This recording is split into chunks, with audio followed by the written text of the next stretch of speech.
Friday, 15 November. Welcome to the PDB Afternoon Bulletin. Okay, fair enough. It's the late afternoon bulletin. I suppose even the early evening afternoon bulletin at this point. It's the travel schedule, folks. I'm Mike Baker, your eyes and ears on the world stage. Let's get briefed.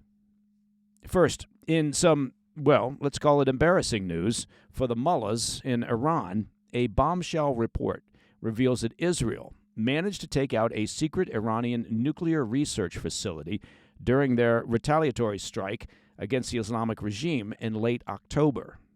Then, we're learning that in the month leading up to the U.S. presidential election, Iranian officials gave written assurances to the Biden administration that they would not target Donald Trump for assassination. Well, isn't that nice of them? How magnanimous, which, of course, is our PDB word of the day. But first, our afternoon spotlight. It turns out Israel's retaliatory strike against Iran last month did far more than knock out the air defense networks there in Iran and damage their missile program. According to an exclusive report from Axios, Israel destroyed an active top-secret nuclear weapons research facility located just 20 miles south of Tehran. This site, which was previously thought to be inactive, came to the attention of Western intelligence agencies earlier this year when research activity appeared to resume, including work on computer modeling, metallurgy, and explosives that all could be used to develop a nuclear weapon. Israeli and U.S. intelligence sources said Israel's strike on the research facility in Iran's Parchin military complex, part of their broader retaliation against Iran on October 25th, significantly set back Iran's progress on resuming nuclear weapons research over the past year.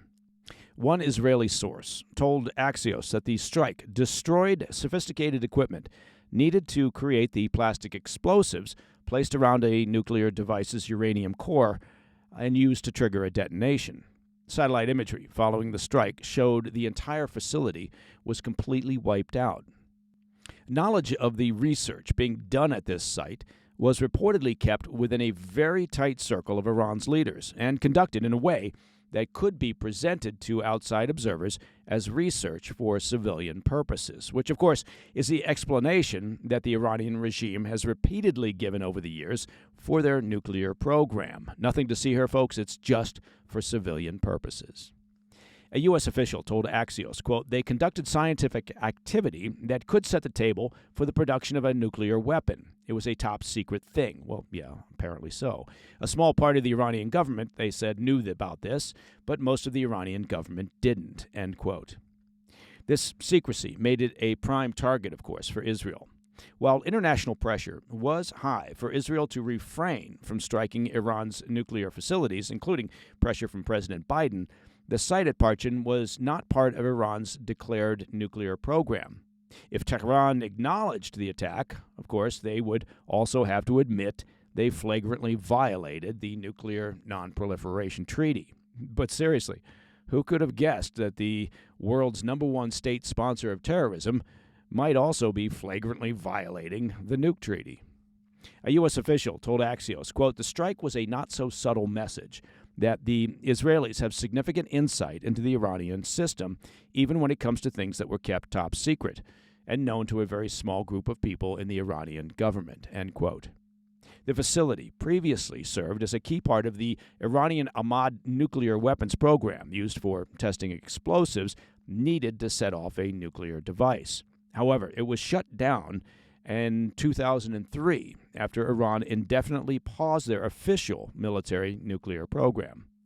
Now, in June, the Biden administration privately reached out to Iran to warn them that they were aware of suspicious activity that had resumed at the site, hoping that that would cause the Iranians to stop their nuclear research, but to no avail. Now, let me just repeat that sentence in case you didn't catch how bizarre that White House strategy might be.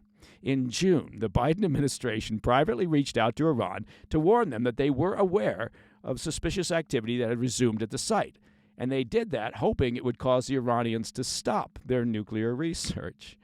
Okay, that's a foreign policy based on hope and dreams. Okay, a U.S. official said that in the months leading up to Israel's strike, there was widespread concern among Western intelligence circles about the progress that Iran was making. That progress even led the U.S. Director of National Intelligence to change their long-standing assessment in August regarding Iran's nuclear program, saying they could no longer confidently say Iran was not actively pursuing a, quote, testable nuclear device. Iran, unsurprisingly, has denied that they are pursuing a bomb, with their foreign minister saying just last week, quote, Iran is not after nuclear weapons, period, end quote. Remember, it's just for civilian purposes, folks. Now that purpose may be to kill lots of civilians, but maybe I'm just being overly pragmatic. As we discussed on this morning's episode, the head of the UN's International Atomic Energy Agency, or the IAEA, was in Tehran this week to meet with senior Iranian leaders regarding ongoing concerns about their nuclear activity and to tour two of their key nuclear facilities. The IAEA is expected to vote next week on a resolution condemning the regime's lack of cooperation with UN inspectors, which has severely limited their ability to engage in comprehensive nuclear oversight. Iranian leaders, however, have indicated that they might further reduce their cooperation with the IAEA and international community if the resolution does move forward. All right, coming up, we're learning that in the month leading up to the U.S. presidential election, Iranian officials, they're quite in the news, aren't they, gave written assurances to the Biden administration that they would not target Donald Trump for assassination. I'll be right back.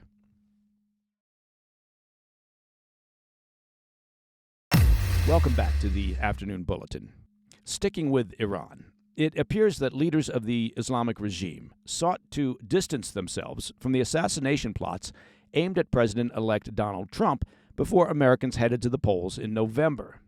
According to an exclusive report from the Wall Street Journal, Iranian officials provided written assurances to the Biden administration roughly a month before the U.S. presidential election, promising that they would not seek to kill Trump. The message from Iran, delivered on the 14th of October, came in response to a written warning sent by the Biden administration to Tehran in September, which said they viewed plots against Trump as a top national security concern and that any attempts to assassinate him would be viewed as an act of war by Iran. While the message from Iran was not signed by a specific official, sources in the White House said they're confident that their warning reached Iran's senior leadership. Iran reportedly did not admit to ever targeting Trump in their note, but repeated their long-standing position that Trump and members of his administration committed a crime by killing Quds Force Commander Qasem Soleimani in a 2020 drone strike. The White House message reflected previous warnings given to Iran by the U.S. over their targeting of Trump, but was reissued as new information came to light regarding active plots.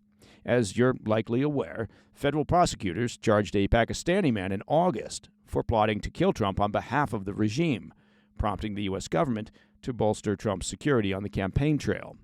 We then learned last Friday that members of Iran's Islamic Revolutionary Guard Corps, the IRGC, hired a 51-year-old Iranian national in September to surveil and ultimately assassinate Trump, though that plot was ultimately thwarted.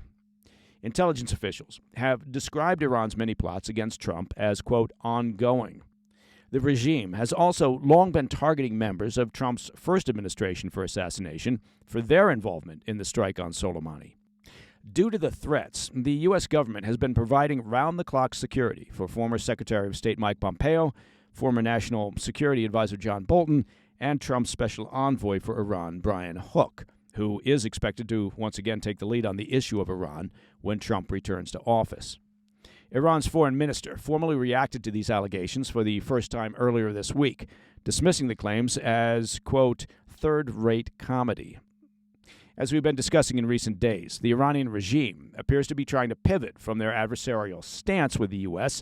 in the wake of Trump's victory, likely fearing the impact that Trump's promised maximum pressure campaign could have on their fragile economy, not to mention on the mindset of their population.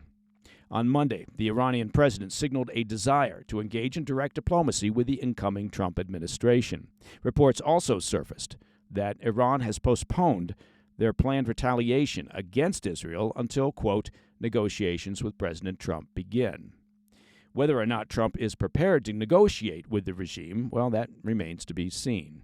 An analyst at the International Crisis Group think tank told the Wall Street Journal, quote, Iran can't seriously float trial balloons for engagement while plotting to eliminate its would-be negotiating partners. It's like reaching out with one hand to make a deal while holding a blade in the other, end quote.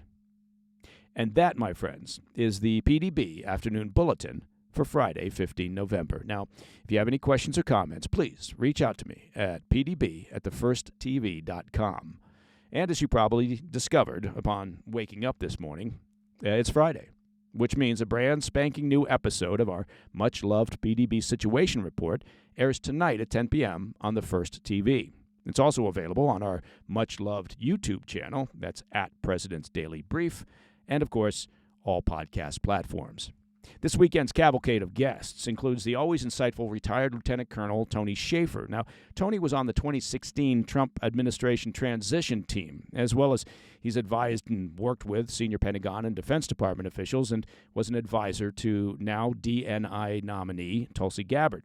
So he'll be providing his thoughts on the current nominees for senior positions in the upcoming second Trump White House. We've also got Brandon Weichert. He's a most excellent geopolitical analyst, and he's the author, importantly, of a terrific book, and that's called Winning Space, How America Remains a Superpower. We'll be talking UFOs. Will we? Well, we will be. And government transparency, or lack thereof. I'm Mike Baker, and I'll be back over the weekend with the PDB Situation Report. Until then, well, stay informed, stay safe, stay cool. Hey, thanks for tuning in. If you enjoyed this video, don't forget to hit that like button and leave a comment, a really positive, nice, and kind comment. That would be appreciated. And if you're not already subscribed to our channel, make sure to subscribe and turn on notifications so you don't miss any of our daily updates.